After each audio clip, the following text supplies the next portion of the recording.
Muy buenas tardes, soy América Maceda. Soy Melvia Bendaño. Este es un programa creado por Feminismo Comunitario. Esto es La Mitad de Cada Pueblo. Comenzamos. Escribiendo mis letras, sigo cantando con las puertas abiertas.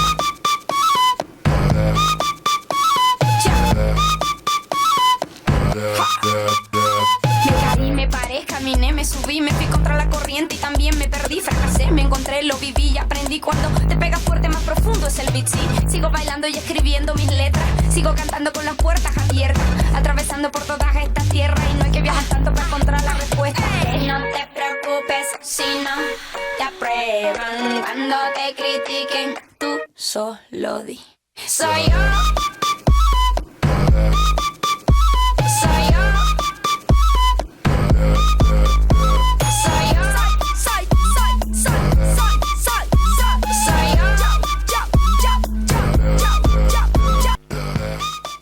Muy buenas tardes, segundo domingo de noviembre en La Mitad de Cada Pueblo, y en este programa analizaremos un poco del histórico de las personas que hoy están a cargo del gobierno, se han posesionado recién y hay que conocer el pasado para no repetir nuevamente la historia y para que el pueblo boliviano, la gente sepa de dónde viene Rodrigo Paz. Así que vamos a tener más adelante un invitado que nos va a compartir un análisis respecto no solo al pasado, sino a cómo este se va a relacionar al futuro gobierno que nos espera en Bolivia. Así que no se pierdan este programa de análisis.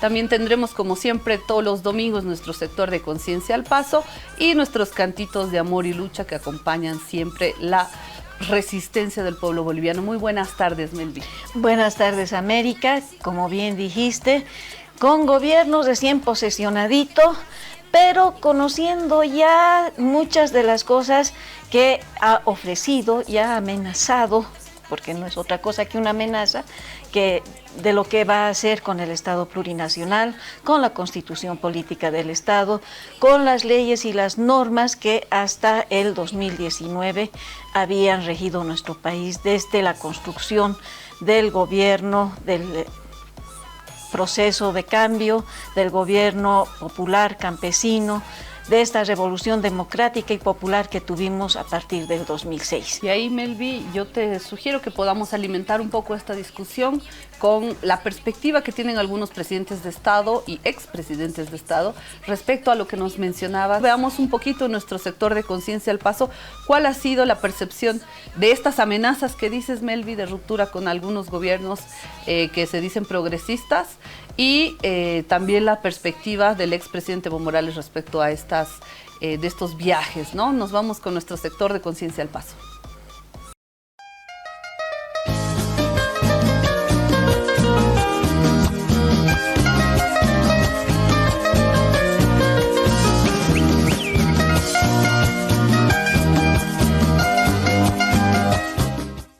Caseritas y caseritos, para este Conciencia al Paso escucharemos algunas de las declaraciones que hizo Rodrigo Paz sobre su posesión. El presidente electo de Bolivia, Rodrigo Paz, anunció que no invitará a representantes de Cuba, Nicaragua ni Venezuela a su ceremonia de investidura, prevista para el próximo 8 de noviembre, informó Infobae. En una entrevista con CNN, el senador centrista y ganador del balotaje explicó que su decisión responde a principios democráticos y a su intención de marcar distancia de los regímenes de Nicolás Maduro, Miguel Díaz-Canel y Daniel Ortega. No los invitaré porque no son democráticos. No quisiera que mi país se convierta en ninguno de esos tres, declaró Paz, enfatizando que Bolivia es un país democrático y que cualquier relación diplomática con esos estados se mantendrá solo bajo los acuerdos previos y el respeto a la democracia. El anuncio representa un giro significativo en la política exterior boliviana. Tras casi 2 décadas de estrechos vínculos, Bolivia fue un aliado clave de Cuba, Venezuela y Nicaragua, dentro de la Alianza Bolivariana para los Pueblos de América ALBA. Con este cambio de rumbo, Paz busca reorientar las relaciones internacionales del país hacia el fortalecimiento de la economía, el comercio y la cooperación con naciones democráticas, incluyendo Estados Unidos y Chile. El mandatario electo reveló que ya sostuvo conversaciones con el secretario de Estado estadounidense Christopher Landum en representación del gobierno de Donald Trump y recibió felicitaciones de diversos líderes democráticos en la región. Sobre estas declaraciones, el presidente Maduro respondió a Rodrigo Paz de la siguiente manera. Escuchemos. Rodrigo Paz, que me escucha. Es en tu sangre la traición. Creciste en medio de la traición. Y ahora estás jugando con algo sagrado, que es la hermandad de la hija predilecta del libertador Simón Bolívar. Hace 200 años Bolívar estaba en el Potosí y Sucre estaba en Chuquisaca dirigiendo la Asamblea Constituyente. Los lazos entre Bolivia y Venezuela son indisolubles. El ALBA tomó una medida preventiva de salud, política y diplomática ante la agresión descarada e injustificada de este señor Paz contra 3 países dignos, Cuba, Nicaragua y Venezuela, cumpliendo órdenes de la embajada gringa, porque él cree que arrastrándose a la embajada gringa va a tener el apoyo del pueblo. Y ese pueblo boliviano es un pueblo bravío, histórico, que ha conocido la luz, la libertad y el poder, y se va a elevar por encima de cualquier circunstancia que pueda venir. Así que Rodrigo Paz es un tipo antibolivariano, antisucrista, procolonialista, proimperialista, y empezó muy mal. Y solamente le digo, revísese, que el que se mete con Venezuela, señor Rodrigo Paz, se seca. Ya lo veremos. Vamos a ver, ya lo veremos. Asimismo, escucharemos las declaraciones que hizo el expresidente del Estado Plurinacional de Bolivia, Evo Morales Ayma, sobre los viajes que realizó Rodrigo Paz. Un debate, Rodrigo Paz asegura que no recurrirá al Fondo Monetario Internacional para hacer frente a la crisis. Eso dijo Rodrigo Paz, Sí, que no iba a acudir al FMI. ¿Ah? Y ahora se reúne con el subdirector del Fondo Monetario Internacional y destaca reunión con Paz y dice que están dispuestos a avanzar en reformas económicas, por favor. ¿Qué es reforma económica? Son las privatizaciones. Es ajuste estructural. Claro, Fondo Monetario. Tú has sido más sincero, directo. Yo voy a trabajar, me voy a prestar la plata del fondo. Eso dijo. Y Rodrigo dice no. ¿Y ahora? Miente otra vez. ¿Estoy demostrando esto? Ya de entradita tenemos un presidente. Pero además mentiroso. de eso, subsecretario, canciller. 2005, cuando nosotros planteamos 3 propuestas para ganar las elecciones. En lo económico, la nacionalización. En lo político, la refundación de Bolivia, Asamblea Constituyente. En lo social, la redistribución de la riqueza. Ganamos. Presidente electo, me invitaron a mí. Yo fui invitado. España me recibió el presidente Zapatero, ¿no? Con mi chompita. Sí. Otra historia es eso. Me invitó China. China, su presidente me recibió. No, Otra vuelta. Sudáfrica, el presidente. No un canciller, no un secretario. No, presidente. canciller, los presidentes. Lula me recibió en Brasil. Por supuesto. La mejor recepción, yo diría, en China, en Cuba y Venezuela. Yo no conocía que era alfombra roja. Venezuela. Y ahora, rumbo a Estados Unidos. A la carrera, a ganarse. Se reúne con el canciller, con subdirector. Claro, ¿qué valoraban? ¿Qué me preguntaban? ¿En qué consiste este tema de la política económica? Yo dije, austeridad. Vamos a enfrentar con austeridad. Sobre eso pueden ayudarnos mejor todavía. Y hemos enfrentado con austeridad. 2005, para ganar las elecciones, no dijimos que vamos a prestar plata del fondo, de China, de Estados Unidos, para nada. Esa es nuestra historia.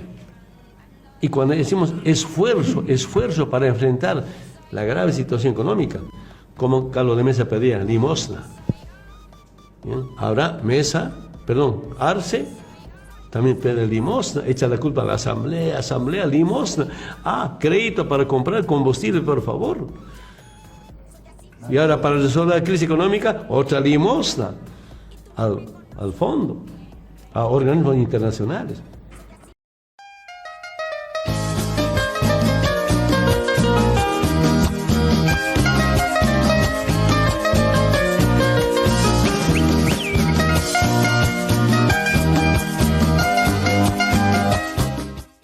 Es así como vimos la opinión de mandatarios de Estado, exmandatarios de Estado, sobre la vueltita que se hizo el señor Rodrigo Paz por el mundo para precisamente ir a tratar de conseguir un poquito de plata, pero ¿a qué costo? ¿No?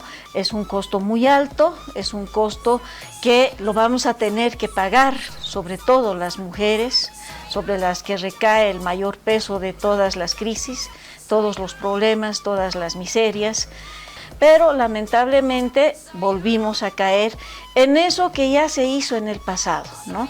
En la privatización de las empresas, en la privatización de la extracción de nuestros recursos naturales, a cambio de dádivas, de contratos que son lesivos al Estado, lesivos al pueblo boliviano, que van a ir en beneficio directo de los empresarios privados, que es el sector que le interesa al señor Rodrigo Paz tener contento. No olvidemos que él ya dijo en un determinado momento: yo voy a prescindir de los movimientos sociales para gobernar. Grave error del señor Rodrigo Paz, no sé cómo le vaya a ir en el futuro, porque los movimientos sociales, una vez que ganaron la importancia que ganaron durante el proceso de cambio, no creo que estén dispuestos a dejar de dar su voz. Por otro lado, también tenemos que ver que, si bien es cierto que durante el proceso de cambio teníamos lo que se llamaba el control social, este control social pretendió permanecer durante el gobierno de Arce Catacora, pero que lamentablemente también por su venta al imperialismo, al colonialismo, este señor prebendalizó los movimientos sociales. Pero no son los únicos. Sabemos que hay una división en movimientos sociales, que hay paralelas en los movimientos sociales. Y yo creo que las paralelas que se llaman revolucionarias, que están defendiendo lo que fue el proceso de cambio, que van a defender el Estado plurinacional, que también están diciendo ya todos los seguidores, el séquito del señor Rodrigo Paz, están queriendo sacar la huipala, se alegraron en total desconocimiento de lo que era la marca país, donde estaba la chacana, se alegraron y dijeron: ¡ay, sacaron por fin esa cruz andina que no representa al país! Señores, es lo que más representa, y no era un símbolo patrio como lo es la huipala. La chacana era un sello país, que ahora vuelve a ser el escudo nacional, que nunca dejó de ser un símbolo nacional el escudo, y ahora vuelve a serlo, pero como marca país. Sin embargo, la huipala no la van a poder sacar, porque está dentro de la Constitución como un símbolo patrio. Y no solamente eso, la huipala, señores, es también un símbolo patrio, reconocido en Naciones Unidas como el símbolo de las naciones originarias, no solamente en Bolivia, sino en todo lo que es Latinoamérica, en todo lo que es el Abya Yala, y así nosotros la usamos, así la defendemos, y no por eso vamos a irnos en contra de la tricolor nacional, que es el rojo, amarillo y verde. Por eso siempre, como feminismo comunitario, reivindicamos tanto la huipala como el símbolo del Abya Yala, de nuestros ancestros, de nuestras nacionalidades indígenas, como la rojo, amarillo y verde, como símbolo de esa libertad lograda en 1825, como esa descolonización, esa libertad del colonialismo español que se dio en ese entonces. Ahora tendremos que volver a pelear por descolonizarnos de estos nuevos colonialismos que se ciernen sobre Bolivia. Ya, como dijo el hermano Evo Morales, parece ser que ahora nos va a gobernar un español, ¿no? Y estamos volviendo, estamos retrocediendo otra vez a la colonia, más bien que no nos está gobernando un rey, ¿no? O un virrey. Y es un poco lo que Venezuela ha estado planteando también, lo hemos visto en el anterior programa, y está muy relacionado a esta injerencia de Estados Unidos en el resto del continente, pero también en otros lugares del mundo, que le han llamado desde Venezuela y bueno, desde distintos lugares la neocolonización, como una segunda, tercera, cuarta colonización, desde otras lógicas, con tecnología ahora en otros contextos, pero que tiene que ver con reforzar, porque no es que hemos hecho un proceso real de descolonización. Sí nos hemos liberado de la colonia en 1825, pero cierta parte de la población, las mujeres, ahí no contamos, mucho menos las mujeres indígenas y ninguno de los hombres indígenas, pese a que han sido también quienes se han rebelado incluso antes, como Bartolina Sisa, Tupac Katari, por ejemplo, que han hecho un proceso de rebelión contra los españoles, pero que al final son los criollos, los hijos de los españoles criados en el Abya Yala, quienes logran esta liberación parcial, que en realidad es convertirse en estados-nación, en estados modernos como conocemos hoy, pero que eso ha sido limitante para las naciones y pueblos indígenas. Sin embargo, en este proceso de cambio que duró 14 años de gobierno, pero que se dio mucho antes, desde los 2000, con la resistencia y la lucha del pueblo, sí se planteó un poco más a profundidad esta descolonización, también recuperando la propuesta, por ejemplo, de naciones y pueblos africanos, que es ahí donde se plantean quitarse la colonia, pero tenemos una colonización interna, tenemos una autocolonización incluso como pueblos indígenas cuando queremos o aspiramos, nosotras no, pero hay quienes aspiran a ser el patrón, por ejemplo, ¿no? Con otro color, con apellido aymara o quechua, pero con esa misma lógica colonial de ocupación de los territorios, de ocupación de los cuerpos. Entonces es necesario reforzar esta idea de la descolonización de manera más profunda, real y concreta. En eso hemos tratado de aportar, por lo menos nosotras, desde la política pública, desde las organizaciones sociales, desde la teoría social también y, por supuesto, fundamental desde la práctica día a día, pero nos hemos quedado cortas y cortos como proceso, como país también, porque el racismo otra vez ha aflorado, porque la discriminación, que es un delito por norma, se sigue practicando en los hechos, y eso es algo que va más allá de solamente la normativa, sino de este proceso también más profundo, que es la despatriarcalización de la sociedad, que es revisarnos a nosotras y nosotros mismos y cómo podemos encarar procesos distintos, relaciones distintas, en equilibrio, en igualdad, en armonía, en reciprocidad, que lamentablemente no lo hemos podido concretar. Muy poco de eso hemos visto. Justamente las iniciativas para fortalecer este proceso de descolonización, que era potenciar lo comunitario, por ejemplo, como una alternativa al capitalismo, como un caminito, una vía, ¿no? Era una posibilidad para pensarnos una idea distinta económicamente, por ejemplo, judicialmente, se han quedado truncados o muy poco le han invertido en tiempo, en recursos y en ejecución realmente de estas políticas públicas, y la sociedad también en revisarse, cambiar y transformar eso. Se supone que para eso estaban las organizaciones sociales, que más allá de apoyar o hacer un proceso de transformación, se han prevendalizado y pues tenemos este resultado de no toda la base, no, pero sí las cabezas, la dirigencia, toda esa gente que estuvo toda la anterior semana en Plaza Murillo con su folder amarillo, por ejemplo, tiene que ver con eso, lamentablemente, por una burocratización de las organizaciones sociales, con un estancamiento del proceso como tal, y que, como decía la Julieta, agua que se estanca se pudre, y el proceso de cambio un poco, al no ser revitalizado, al no ser revisado y no ser profundizado también por las propias fuerzas al interior, han caído en eso, y son los errores que hoy todo el pueblo boliviano está pagando también, pero son errores que hay que corregir y que hay que superar. Sí, y la otra cosa que debemos ver también son las contradicciones en las cuales entra el señor Rodrigo Paz, porque una de las cosas que él dice es combatir al narcotráfico, librarnos de los narcotraficantes, que la DEA venga y que haga tabla rasa con todo lo que es el Chapare y todo eso. Sin embargo, y por otro lado también recuerda el gobierno de su padre y todas las reformas y todo lo que hizo, pero ahí debemos recordarle, ¿no? El gobierno del MIR, precisamente, fue el gobierno donde mayor narcotráfico se produjo. y fue un gobierno donde hasta se reconoció públicamente la participación de funcionarios de Estado, del gobierno mismo, dentro de lo que es el narcotráfico.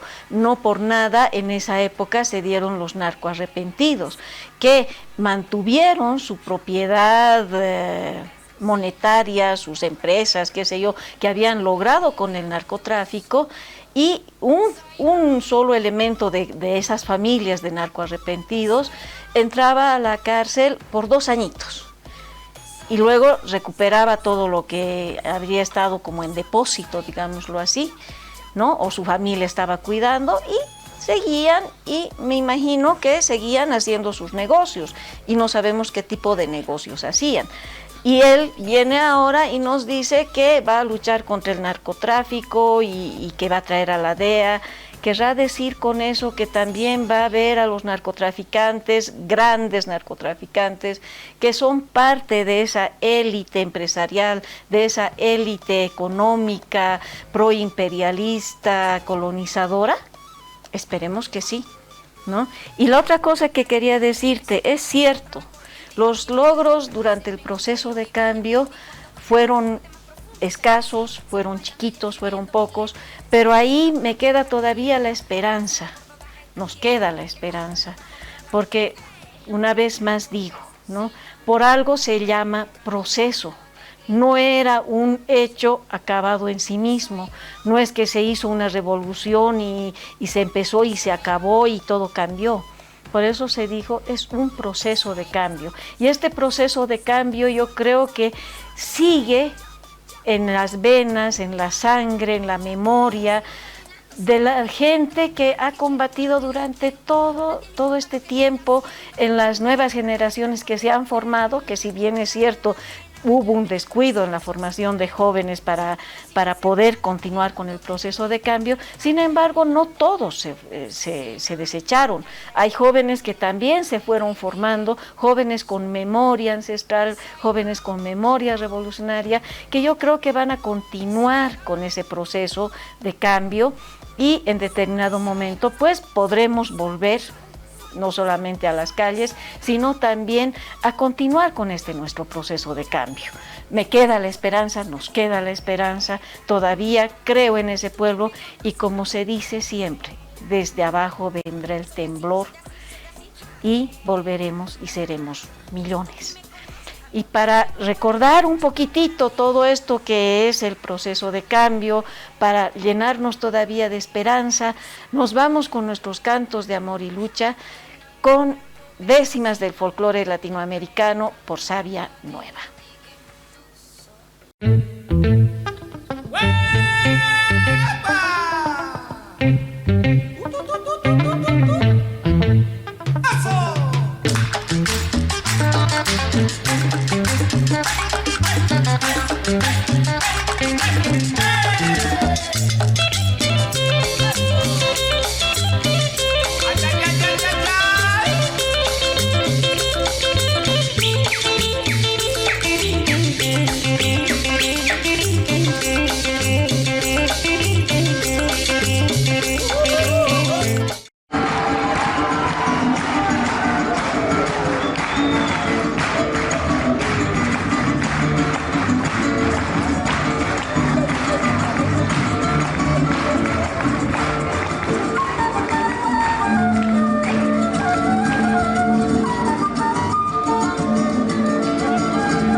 Ahora estás viendo.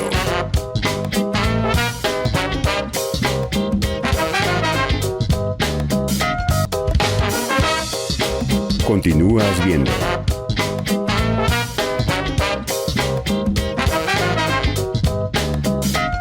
Muy buenas tardes, seguimos en la mitad de cada pueblo y como lo habíamos anunciado para esta semana estamos haciendo un análisis del nuevo gobierno recién puestito ahí con algunas observaciones de nuestra parte por lo menos, pero vamos a hacer este análisis con nuestro compañero Edgar Choque, desde Sucre nos acompaña. Bienvenido, hermano. Él es coordinador de los Ayllus Guevaristas, además es miembro del Frente Antifascista en Sucre y es parte de la Casa en Resistencia de la Cueva de los Salvajes, compañero luchador social. Bienvenido, Edgar, a la mitad de cada pueblo. Bueno, un saludo muy fraterno a ti, América, a la compañera que está también con nosotros, un saludo fraterno al feminismo comunitario y mediante ustedes a todos los que pues nos ven. Gracias, hermano. Nos metemos de lleno a este análisis al que te hemos convocado también desde la resistencia, la que están haciendo allá en Sucre, en Chuquisaca. ¿Cómo has visto esta campaña, principalmente en la primera vuelta, pero también en el balotaje? ¿A qué cosas se han comprometido Paz y Lara con el pueblo? ¿Qué ofertas electorales han ofrecido en general al pueblo, pero en específico al sector popular en Bolivia? Bueno, América, yo creo que hay que partir del hecho de que el movimiento indígena originario campesino y su líder histórico, que es Evo Morales, hemos sido proscritos de estas elecciones, ¿no? Es decir, el Estado boliviano, ese Estado que está haciendo un tránsito en sentido retrógrada, estamos retornando a la República en los hechos fácticos, ha hecho todo lo posible para proscribir al movimiento indígena originario campesino, que no se ha sacado de las elecciones y sencillamente pues el movimiento campesino en términos mayoritarios no ha tenido una representación en estas elecciones. Y es inédito y anecdótico esto. Este año se cumplen los 200 años de la creación de la República y en los 200 años ocurre un hecho tan históricamente nefasto que es la proscripción del movimiento campesino indígena originario en Bolivia. Eso para nosotros es un hecho bien nefasto, puesto que no han interrumpido ese tránsito de pasar de la República colonial al Estado plurinacional, que ese querer zanjar esa deuda histórica con el movimiento indígena originario y popular en Bolivia. Y pues frente a ese hecho sencillamente hemos sido marginados de las elecciones y estas elecciones pues ha habido no nos han permitido o nos han quitado el derecho a elegir y nos han puesto o nos han querido o nos han obligado a elegir entre la derecha y posiciones tibias y la extrema derecha, ¿no? Y es en ese sentido que se han desarrollado estas elecciones. Y bueno, pues, y las ofertas han ido variando, ¿no? Frente a la ausencia del candidato del campo popular, bueno, pues suelto de cuerpo, la derecha ha impuesto sus ofertas y bueno, pues sectores como el androniquismo, que es la traición al movimiento campesino, pues también han querido emular las posiciones de la derecha, ¿no? Entonces, y frente a eso, bueno, pues la gran sorpresa de estas elecciones es que el movimiento campesino y popular ha canalizado ese su descontento por un candidato que lo ha identificado como suyo, que es el candidato Lara, ¿no? Entonces, es por eso que ha habido el triunfo más que el triunfo, en realidad es de Lara, no es de Paz. Eso tiene que quedar muy claro porque el señor Paz tiene que entender que él está nadando en aguas ajenas, ¿no? Y por tanto, bueno, pues como me preguntabas, Lara ha canalizado ese descontento y bueno, pues también se ha identificado, o los sectores populares lo han identificado porque ha tenido una posición, ha empezado a discursar que pues Tuto y los demás son los vendepatrias, que hay que luchar contra la corrupción, que hay que respetar la Constitución, que no hay que acudir a préstamos del Fondo Monetario Internacional como planteaba Tuto Quiroga, ¿no? Tuto Quiroga es la expresión de esa Bolivia sometida que hemos vivido en la década del 90, los principios del 2000, ¿no? Entonces, nosotros consideramos que el movimiento popular ha identificado a Lara como el canal por el cual defender sus intereses logrados en este proceso de cambio. Sí, hermano, buenas tardes. Para empezar, darte un gran saludo a todos los hermanos que ya en Sucre están en la resistencia. Y precisamente quería hacerte una pregunta al respecto, ¿no? Tomando en cuenta que Lara se habría convertido en el paladín anticorrupción, digámoslo así, si se habría apropiado del discurso del instrumento político por la soberanía de los pueblos y habría tomado muchas de las reivindicaciones que se hizo desde Evo Pueblo, las habría asumido como suyas, Lara, en determinado momento. Incluso fue un poco más allá, porque prometió en la campaña subir, por ejemplo, la renta dignidad a 2.000, prometieron ambos conservar los bonos y sobre todo lo que prometieron al jurar a la presidencia es respetar la constitución política del Estado, cosa que se pone un poco en contradicción, ya que durante la campaña también ambos habrían como observado determinados puntos de la misma Constitución. Sabemos que la cosa se les va a poner difícil porque conservar los bonos, incluso incrementarlos, como dijo en el caso de la renta dignidad y todo esto, es un poco difícil, y lo que principalmente ha llamado la atención del electorado ha sido la lucha anticorrupción, que durante estos últimos 5 años del gobierno de Luis Arce y también en el gobierno de Yanine Áñez ha sido lo que ha primado, ¿no? La corrupción, el apropiarse de dineros del pueblo, porque el dinero del Estado es dinero del pueblo, y eso es lo que habría llamado la atención. ¿Cómo crees tú que van a poder ellos cumplir estas promesas electorales? ¿Cuán difícil, cuán fácil se les vaya a hacer? ¿Y cómo reaccionaría? ¿Cuál crees que va a ser la reacción del pueblo, del sector obrero, campesino, que al ver que sus sueños, sus promesas no van a ser, no sé, espero que sean cumplidas, pero de un camino un poco difícil, ¿no? ¿Cómo crees que va a reaccionar la población ante esto, hermano? Bueno, se le ha dado el respaldo a a Lara fundamentalmente identificando como un sujeto que viene del campo popular, ¿no? La derecha habla del fin del ciclo del movimiento popular, de la izquierda en Bolivia, y con el triunfo de Lara, yo apunto que es el triunfo de Lara, que es la canalización del campo popular con Lara, es la resistencia frente a la expresión neoliberal, proimperialista que representa Tuto, ¿no? Ahora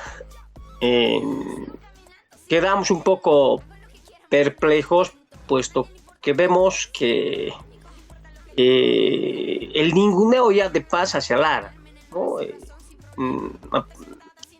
Aparentemente las decisiones de este momento las está tomando Paz. Y bueno, Paz pues viene de la misma casta neoliberal que históricamente ha gobernado este país. Tal es el caso que su padre, Jaime Paz, pues ha sido presidente del país. Y bueno, pues cuando ha sido gobierno ha sido la continuidad del proceso privatizador. Y Paz lo primero que hace, viaja a Estados Unidos y va a darle la mano a un imperio en decadencia, como es el imperio norteamericano, ¿no? Nosotros desde los sectores populares rechazamos esa actitud cipaya de ir a blanquear al imperialismo norteamericano en un momento bien particular para nuestra América Latina. Estamos en la antesala de la posible intervención a Venezuela. Y Venezuela pues es parte de la Abya Yala, es parte de la Patria Grande, y una intervención a Venezuela es una intervención a América Latina. Y desgraciadamente el cipayo de Paz pues abraza al imperialismo norteamericano y se alinea a Milei, a Noboa y todos los cipayos, a los gobiernos cipayos de América Latina, ¿no? Entonces nosotros rechazamos completamente eso. Y como habrás visto, nuestras organizaciones sociales ya en sus congresos, en sus ampliados, pues están sacando resoluciones en contra de este alineamiento al imperialismo norteamericano, ¿no? Nosotros luchamos por un país soberano, por un continente soberano, por unir nuestros lazos en términos históricos con nuestros países hermanos. Bolivia se llama Bolivia por el libertador Bolívar, y nosotros, o este gobierno, pues cipayamente se alinea contra el imperialismo. Es decir, a medida que este gobierno vaya tomando medidas contra el campo popular va a rechazar, ¿no? El último congreso de nuestra CSUCD ha sido bien clara, ¿no? Es decir, vamos a resistir, vamos a defender la constitución política del Estado, vamos a defender las conquistas históricas del proceso de cambio. Y nosotros vamos a pasar, pues porque hemos sido proscritos, estamos pasando de manera automática a la resistencia en el campo popular. Nos verán en las calles, en las carreteras, etcétera, etcétera, ¿no? Entonces, yo creo que el mensaje es bien claro y si este gobierno pues quiere gobernar como han prometido en campaña, mantener los bonos, incluso incrementar la renta dignidad a 2.000, que está bien, ¿no? Queremos personas de la tercera edad que vivan con dignidad. Si cumple, yo creo que el pueblo aplaudirá, pero tal como está yendo en sentido contrario.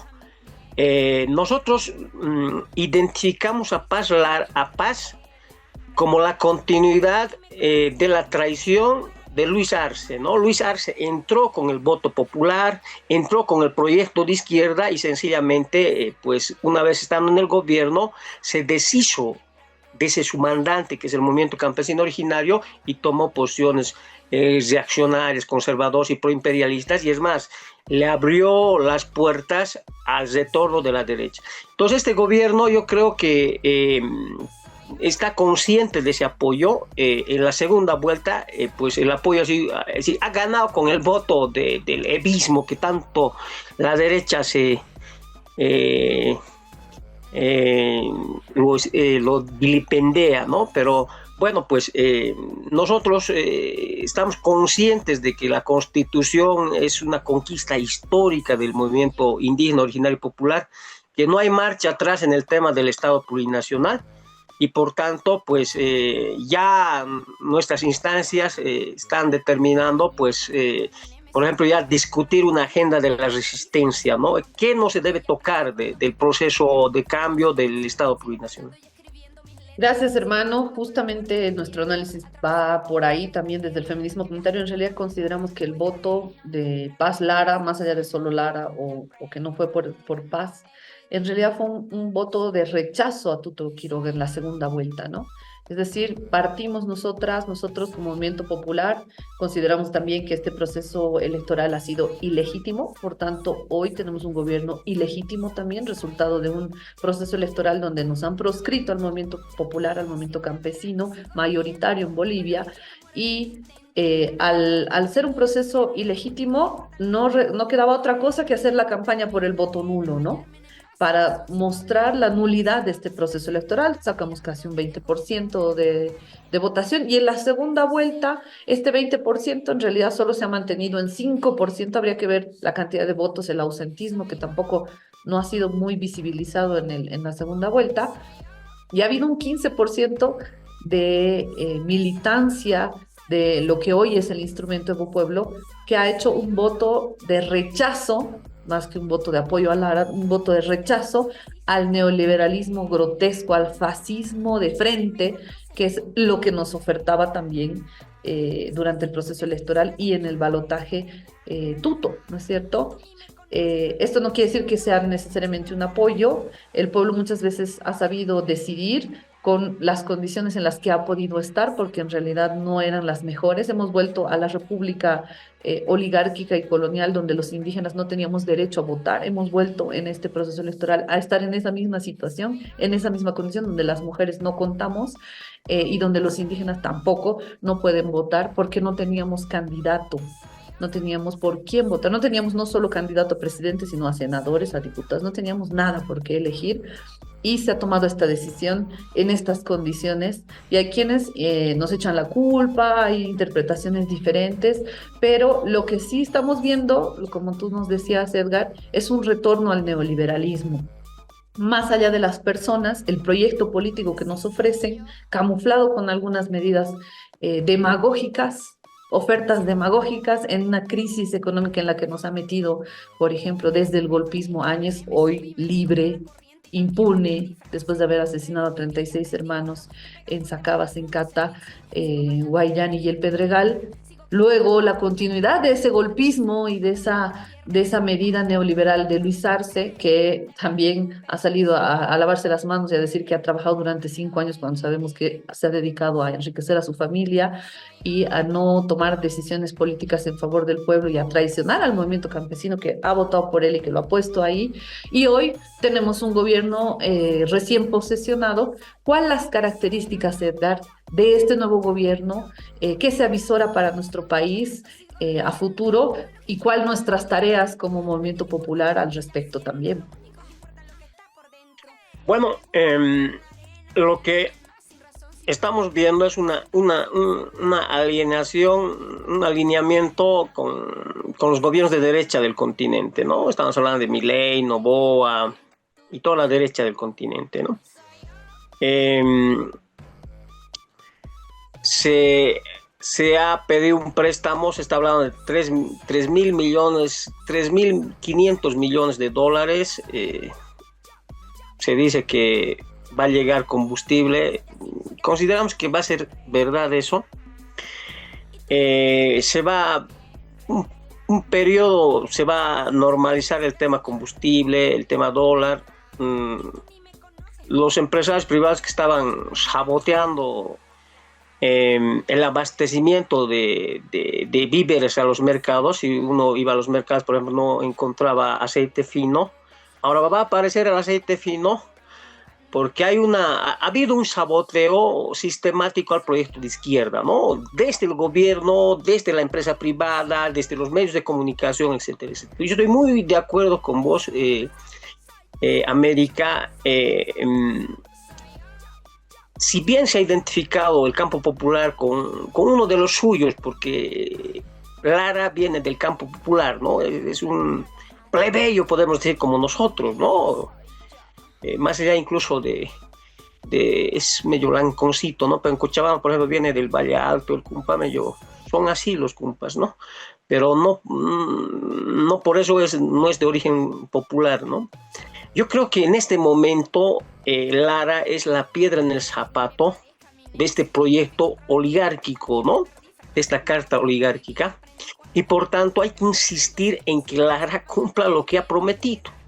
Lara dijo no al Fondo Monetario Internacional.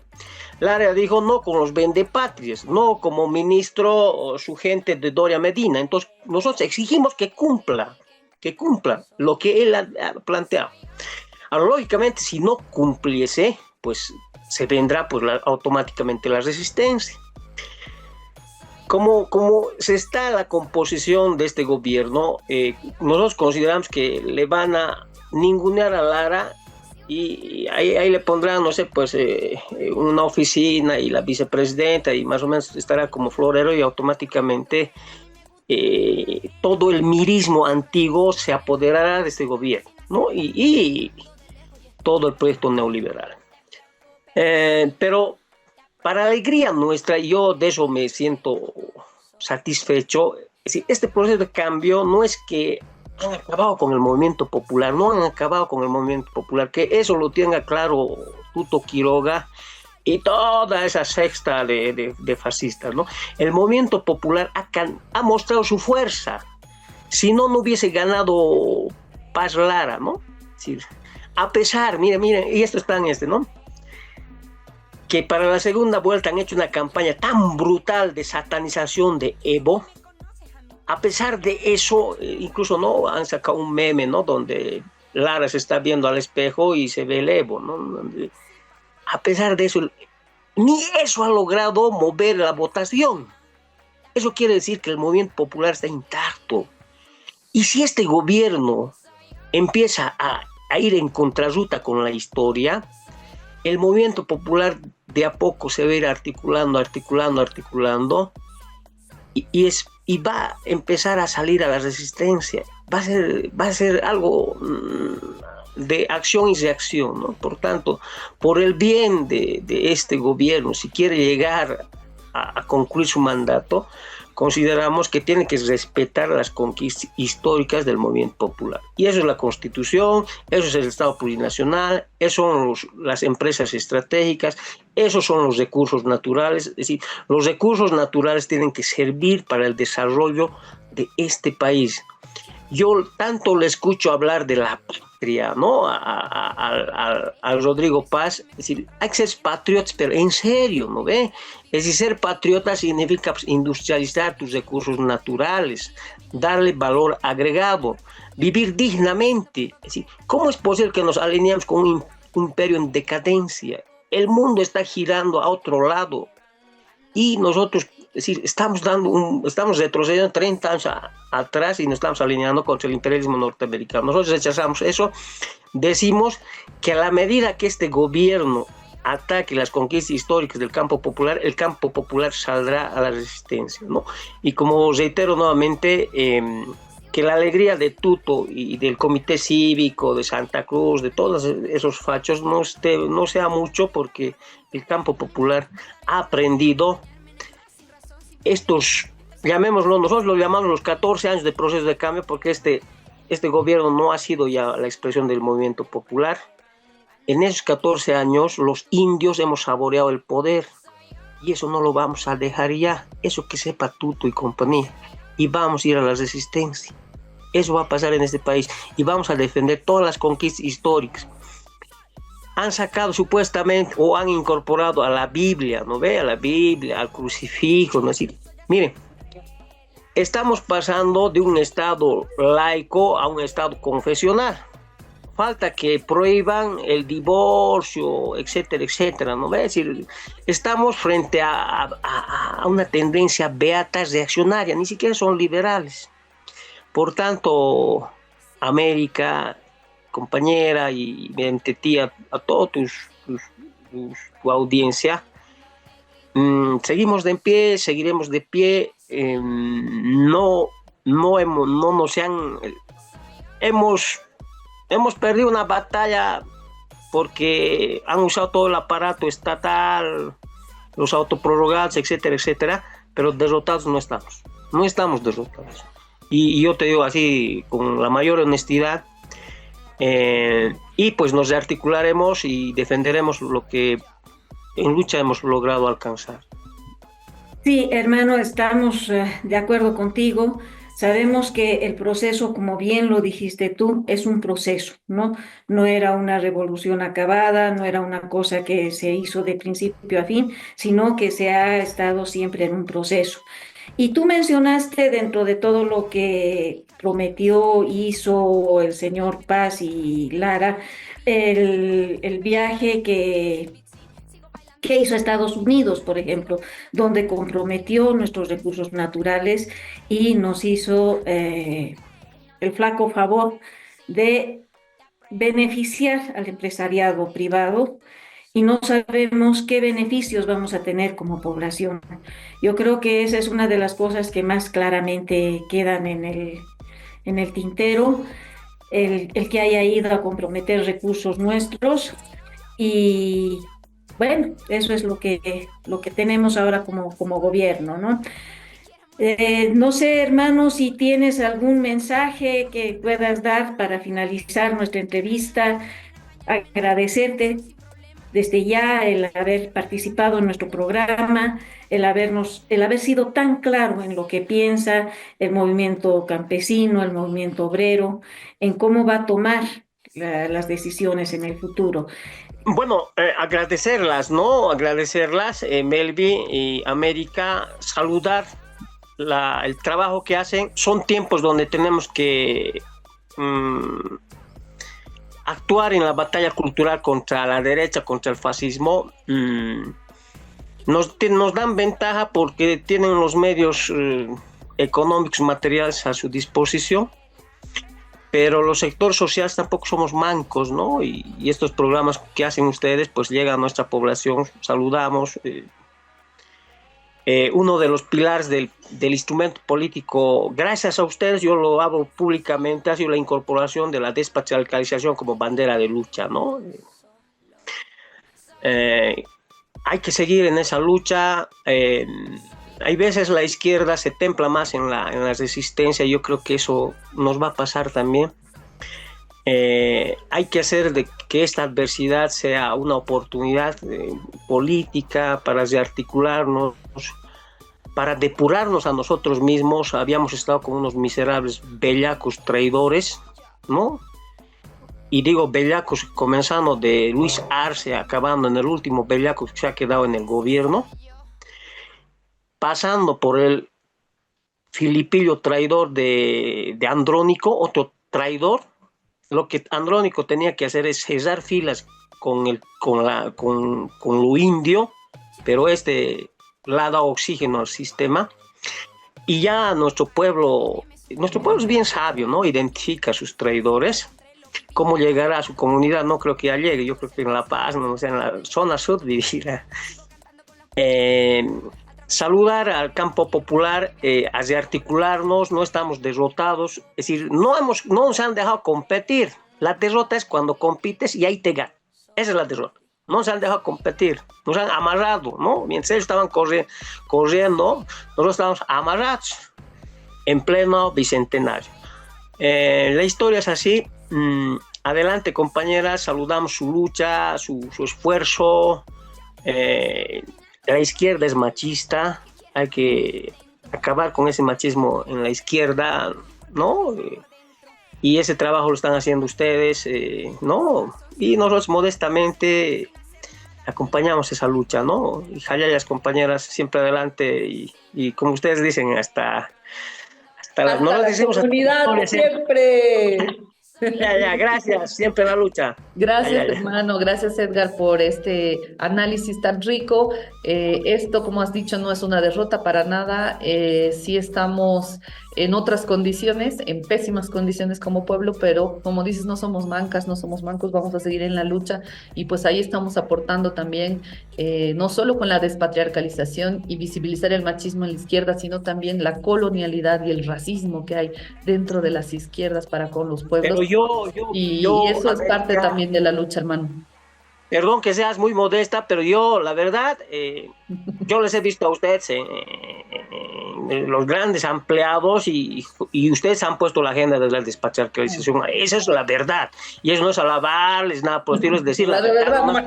¿No ve? Ustedes le han enseñado incluso a hablar al Evo, hasta tarareado, ¿no ves? No sabía hablar ni siquiera de esto, pero ahí asume, ¿no? Y esa es la lucha de ustedes y Jayaya por eso. Gracias, hermano Jayaya. Y siempre las feministas comunitarias nos despedimos con nuestro grito de guerra, como dice la Melvi, hasta la comunidad.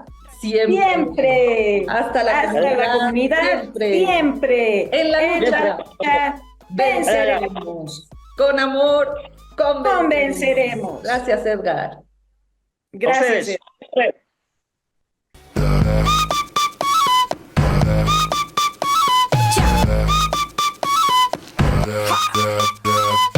Me paré, caminé, me subí, me fui contra la corriente y también me perdí, fracasé, me encontré, lo viví y aprendí. Cuando te pega fuerte, más profundo es el beat, sí. Sigo bailando y escribiendo mis letras, sigo cantando con las puertas abiertas, atravesando por toda esta tierra y no hay que viajar tanto para encontrar la respuesta. Y no te preocupes si no te aprueban, cuando te critiquen, tú solo di. Soy yo.